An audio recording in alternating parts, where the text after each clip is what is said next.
Gold trusted gold buyers మీరు తాకట్టు పెట్టిన బంగారాన్ని విడిపించి ఈ రోజు ఉన్న మార్కెట్ ధరకు కొనబడను.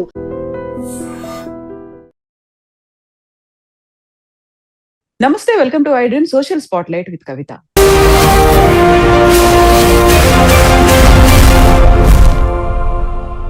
అమెరికాలో ఒక డెసిషన్ తర్వాత ఇంకొక డెసిషన్, అది కూడా పర్టికులర్ గా భారతీయుల్ని, భారతదేశాన్ని టార్గెట్ చేస్తూ ఎందుకు జరుగుతున్నాయి?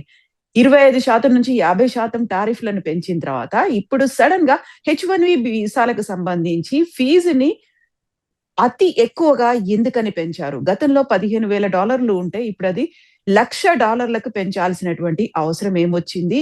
ఎందుకని భారతీయుల్ని, భారతదేశాన్ని టార్గెట్ చేస్తూ ట్రంప్ డెసిషన్స్ తీసుకుంటున్నారు? గతంలోనే 25% ఉన్నటువంటి టారిఫ్ ను 50% పెంచితే ఇప్పుడు H1B వీసాలకి సంబంధించి ఫీజుని అమాంతం ఎందుకు పెంచేశారు? గతంలో $15,000 ఉంటే రేపటి నుంచి అది $1,00,000 ఫీజు పెంచాల్సినటువంటి అవసరం ఏమొచ్చింది? ఇది ఎవరి మీద ఇంపాక్ట్ చూపించబోతోంది? మనతో పాటుగా ఉన్నారు centre for human security studies founder doctor Ramesh Kanneganti గారు. రమేష్ గారు, నమస్కారం అండి. నమస్తే మేడం. నమస్తే మేడం. రమేష్ గారు, ఇప్పుడు great make America great again అనేటువంటి నినాదం అక్కడ అమెరికన్స్ కి, దాంతో పాటుగా అక్కడ ఉన్నటువంటి జాతీయతను పెంచడానికి అనుకుంటే ఉన్నటువంటి ఒక హ్యూమన్ రిసోర్స్, ఒక మ్యాన్ పవర్ మీద ఎఫెక్ట్ చూపిస్తోంది. ఎట్ ద సేమ్ టైం భారతీయులకు సంబంధించి ఉద్యోగాల మీద ఎందుకని ఇంత ప్రభావం? అందులోనూ పర్టికులర్ గా సాఫ్ట్వేర్ ఎంప్లాయీస్ గురించి మాట్లాడుకుంటే అక్కడున్న దాంట్లో మెజారిటీ భారతీయులే ఉన్నారు అన్నప్పుడు ఇంత ఫీజు పెంచడానికి కారణం ఏంటండి అసలు? అదే ఒక ఇండస్ట్రియలిస్ట్ ని, ఒక కార్పొరేట్ వ్యక్తిని అమెరికా ప్రెసిడెంట్ గా ఎన్నుకున్న తర్వాత వాళ్ళు చాలా అంటే ఆయన వ్యూస్ అన్ని ఎవ్రీథింగ్ ఈజ్ 2+2=4 అనే ఒక చందంగా ఉన్నాయండి. అది it is not good for the United states of America. At the end ఆయన మహా అయితే ఒక 2 years ఉంటారు madam. Science, technology, engineering, mathematics లో నెంబర్ 1 గా ఉన్న ఇండియన్స్ ని, ఇండియన్ బ్రెయిన్ ని ఉపయోగించుకోకపోవటం అనేది వాళ్ళ యొక్క నష్టం అమెరికాకి. నేను ఒక అమెరికన్ స్టడీస్ లో నేను మరి రీసెర్చ్ చేస్తాను, పిహెచ్డి చేసి ఉన్నాను, మీకు తెలుసు అది. దాని ప్రకారంగా నేను చెప్పేది ఏంటంటే, ఇది భారత్ కి చాలా మంచి మేలు చేశాడు ఆయన. పెంచితే పెంచాడు $1,00,000 కానీ భారత్కి ఎట్లా మేలో చెప్తాను నేను.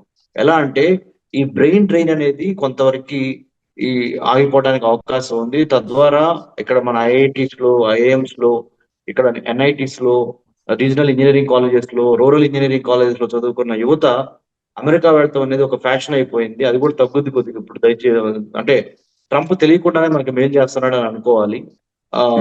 తర్వాత ఇంకోటి ఏంటంటే, మన లోకల్ టాలెంట్ మనకే ఉపయోగపడి మేక్ ఇన్ ఇండియాలో భాగంగా వాళ్ళేంటి, మేక్ అమెరికా గ్రేట్ అగైన్ అనే భాగంగా వేరే కంట్రీస్ వాళ్ళు ట్రావెల్ కానీ, వాళ్ళకి వచ్చే వీసాలను కానీ రిస్ట్రిక్ట్ చేస్తున్నారు ట్రంప్.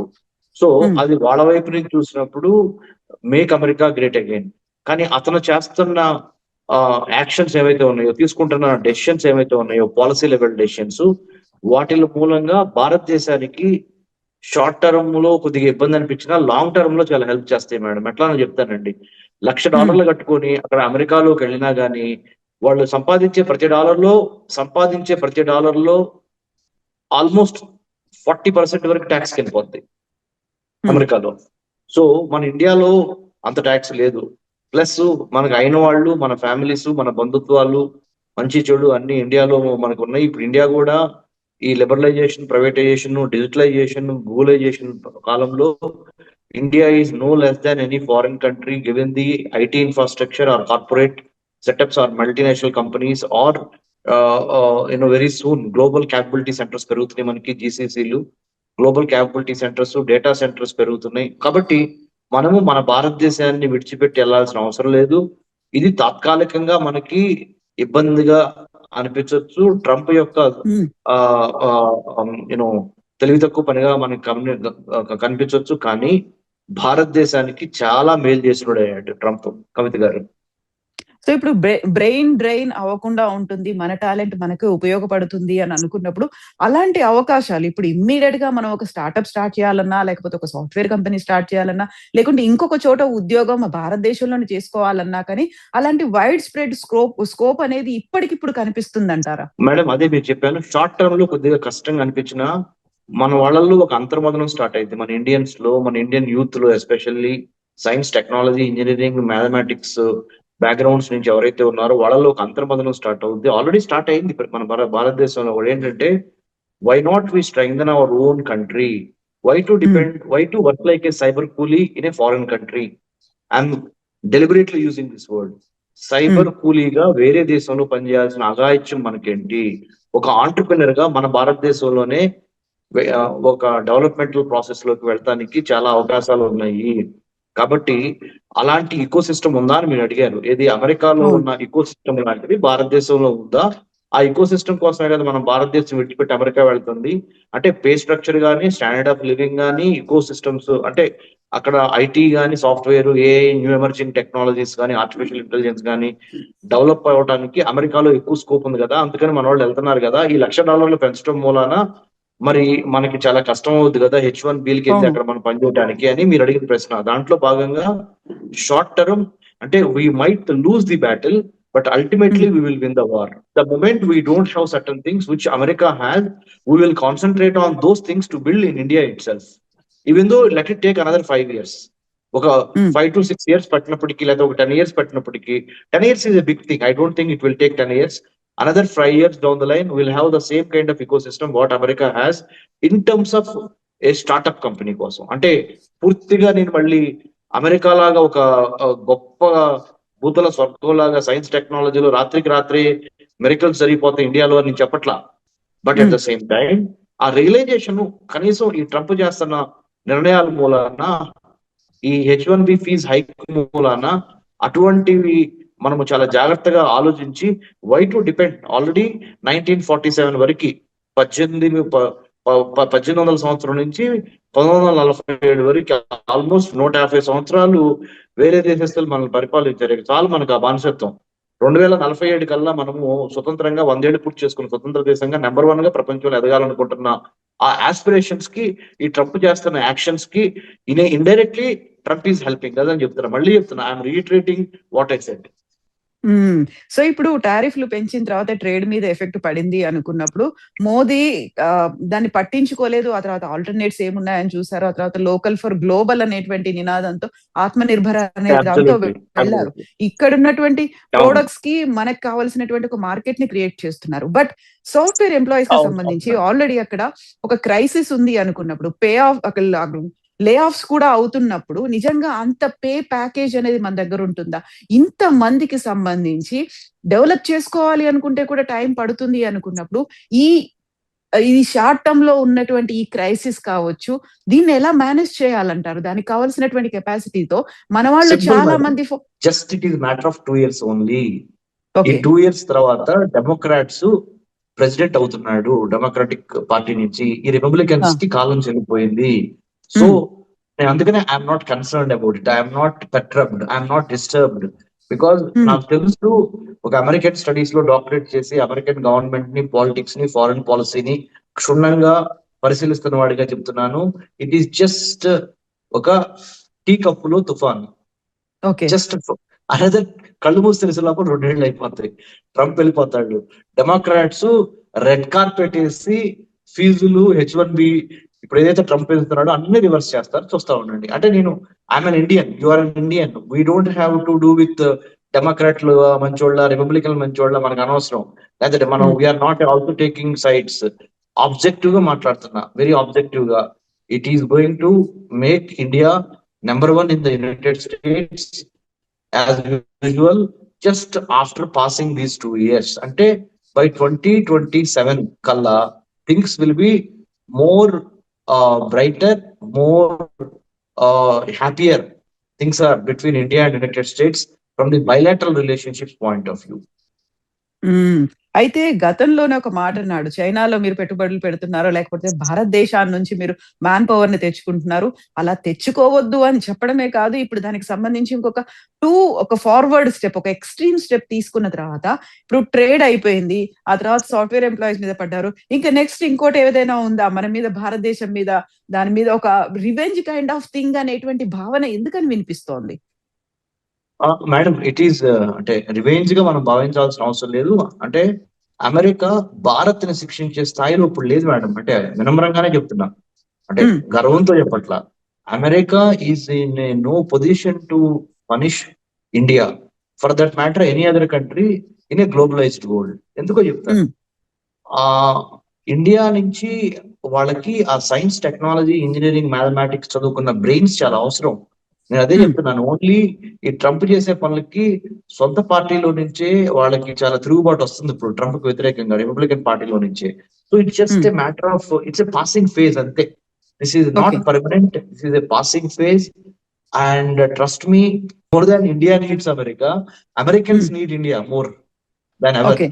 Because Okay. వాళ్ళకి ఎవరు ప్రపంచంలో ఇప్పుడు సరైన టాలెంట్, అంటే మంచి మేధోశక్తి, intellectual power, hard working nature, commitment తో ఉన్న రేసు ఇంకొకటి దొరకదు వాళ్ళకి. మనమే. Hmm. It's just A passing phase madam. ఈ 50% టారిఫ్స్ చేశారే ఇంపోర్ట్స్ ఎక్స్పోర్ట్స్ మీద, especially Hmm. From what especially exports from India to United States. ఆ టారిఫ్ వేసిన కూడా చాలా తొందరపాటు నిర్ణయం. అది ఒక mistaken and also flawed decision అనేది very soon they will also come to know. And one more thing, ఈ H1Bలు ఎలా అయితే తగ్గించుకుంటా వచ్చారో ఇప్పుడు $1,00,000 వేసి, తద్వారా Hmm. వాళ్ళు ఏమని అనుకుంటున్నారు అంటే, అంటే what Trump is thinking, Trump administration is thinking, very serious candidates and very rich people only can come to America. మన ఈ మధ్య మనం కూడా లాస్ట్ ఇంటర్వ్యూలో మాట్లాడుకున్నాం గోల్డ్ వీసా అని. అవును. అవును. గోల్డ్ వీసా స్టార్ట్ చేశాడు ట్రంప్. ఇంత పరిమిత ఆదాయం ఉన్న వాళ్ళు మాత్రమే ఇక్కడికి వచ్చేసేయండి, ఇమిగ్రెంట్స్ గా, లేకపోతే ఇటు ఇటు సిటిజన్స్ గా ఇటు మీరు సెటిల్ అవ్వండి అని అంటున్నాడు. చూడండి మేడం, ఇవన్నీ Hmm. ఏంటంటే ఆయన బిజినెస్ మ్యాన్ మెంటాలిటీ నుంచి వచ్చినవి. ఇంకోటి ఏంటంటే, మొన్న ద మూమెంట్ 50% ఎవరైతే మనకి టారిఫ్ వేశాడో అమెరికా ప్రెసిడెంట్ ట్రంప్, ఇమ్మీడియట్ గా Indian prime minister Modi garu, మన భారత ప్రధాని గారు ఏం చేశారు, Brazil, Russia, India, China, South Africa కూటమిని బ్రిక్స్ ని బలపరచడంతో పాటు షాంఘై కోఆపరేషన్ ఆర్గనైజేషన్ SCO అని మొన్న చైనాలో జరిగింది. మన చైనా కూడా మన అవును. ప్రధానమంత్రి గారు వెళ్ళి రావడం జరిగింది. రష్యా, చైనా, ఇండియా, ఇంకా మిగతా మిడిల్ పవర్స్ అన్ని కలిసే అవకాశం ఎక్కువగా ఉంది. అంటే కాగల కార్యము గంధర్వులే చేస్తారన్నట్టు. Hmm. మీకు తెలుసు కదా అది. సో ఏమేమైతే భారత్కి మంచి జరుగుతాయో అవన్నీ భారతదేశం తరపున ట్రంప్ మనకి చేసి పెడుతున్నాడు. ఆయన Hmm. ఏమనుకుంటున్నాడు అంటే, తాత్కాలికంగా భారత్ ని మనము పనిష్ చేస్తాం అనుకుంటున్నాడు. ఆయనకి ఇరుకున దిగే పెడుతున్నాం లోపల ఆయనకి అనుకున్నారు. అర్థం అవుతుంది. ఆయన భారత్ ని పెంచి భారత యొక్క ఆ, తెలివితేటల్ని కానీ సంపదను కానీ పెంచడానికి ఆయన పరోక్షంగా, ఎందుకంటే ఎంత లేదన్నా గుజరాత్ వచ్చి మన ఆతిథ్యం స్వీకరించుకొని వెళ్ళాడు కదా ఇక్కడ. అప్పుడు Yeah. ప్రధానమంత్రి గారు పిలిచినప్పుడు వచ్చాడు కదా, ఇది మనం కోవిడ్ కి ముందల, జస్ట్ కోవిడ్ కి ముందల 2020 జనవరి ఫిబ్రవరిలో. సో అటు ట్రేడ్ పరంగానే కాదు, ఇటు సాఫ్ట్వేర్ రంగంతో పాటుగా మిగతా అన్ని రంగాల మీద ఎఫెక్ట్ ఉండబోతోంది. కాబట్టి మనంతటా మనమే అన్ని రంగాల్లో స్వయం సమృద్ధి సాధించడానికి, ఆత్మ నిర్భర్ భారత్ అవడానికి ఒక మంచి ఆపర్చునిటీగా దీన్ని మనం తీసుకోవచ్చు. అయితే 100% అట్లానే చూడాలి మేడం, అట్లానే తీసుకోవాలి మనము. Forces all about, there is a Hmm. Demand for science, technology, engineering, mathematics students, there is a demand for IT professionals, there is a demand for AI professionals, there is a demand for new emerging technology professionals. ఎవరి దగ్గర ఉన్నాయి English వచ్చి technology knowledge, ఎవరి దగ్గర ఉంది చెప్పండి ప్రపంచంలో? ఒక భారత్ అవును. దగ్గర మాత్రమే ఉంది. అత్యంత జనాభా కలిగిన దేశం ఎవరు? భారత్. అత్యంత యువత కలిగిన దేశం ఎవరు? భారత్. అత్యంత సైన్స్, టెక్నాలజీ, ఇంజనీరింగ్, మ్యాథమెటిక్స్ లో డిగ్రీస్ తీసుకొని బయటకు వస్తున్న వాళ్ళు భారత్. చక్కగా Hmm. ఇంగ్లీష్ మాట్లాడగలిగిన వాళ్ళు భారతదేశం. చక్కగా ఎక్కడికి వెళ్ళినా అడాప్ట్ అయిపోయి అక్కడ చక్కగా వాటర్ లాగా, నీరు లాగా ఏ పాత్రలో పోస్తే ఆ పాత్రలో ఒదిగిపోయే తత్వం ఉన్నాడు భారతదేశం. సో ఈ పంచభూతాలు మన దగ్గర ఉన్నాయి మేడం. నథింగ్ టు వర్రీ, వాళ్ళే దిగి వస్తారు.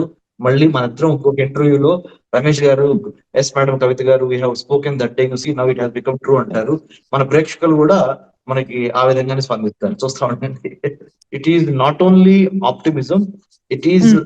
The real practical real time assessment of America and India bilateral Hmm. Relationship లో.